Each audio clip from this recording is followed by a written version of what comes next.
Sokoto Zamfara, Kebbi Sokoto Zamfara. Kebbi Sokoto Zamfara, Kebbi Sokoto Zamfara.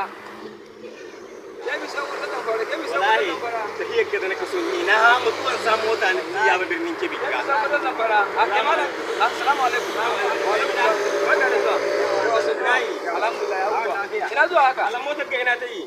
Kebbi Sokoto Zamfara ina za ku je Kebbi za mu birnin Kebbi mu. A tuya ka sauki ko ku biyu dama motar ta cika muku kusa gare yanzu kawai lodi da ya wuce. Nawa za ku biya? Ba a gaya wa ɗan yau. Ku ba da jika goma gobe da zai. Jika goma halan mai gida ina mun ka birnin Kebbi mun ka ce ma. Garin na za a aje kuɗi an ɗauke kuɗin ba magana jiyo mota da aka za ka wuce cikin birnin Kebbi. Gida dai sauki. A birnin Kebbi a wani wuri cikin dai birnin Kebbi. Cikin birnin Kebbi. A na san waje ai. Ina da ina ka sani birnin Kebbi halan mai gida. A na san ba dare na san wadata na san lele. Halan ma dan birnin Kebbi na wanga. Liman magana guda mai magana ɗaya ya liman. Nawa zaman ba su wa mai gida? Bai da Allah tunda ana tare ku ba da jikya da yayi. Ba mai gida kai ko mai gida.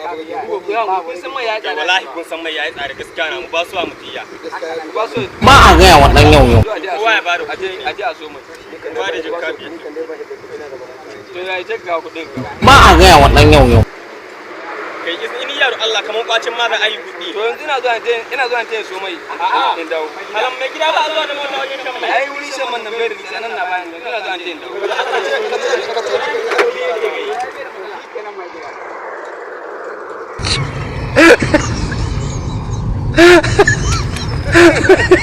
Amma ni kan ban aji ba.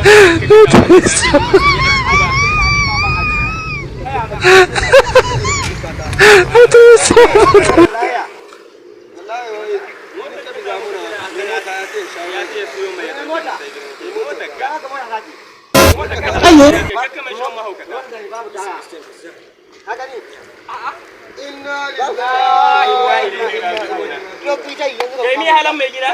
Kenan dan da horana. Ya da hore ku. Mun ba shi kuɗi.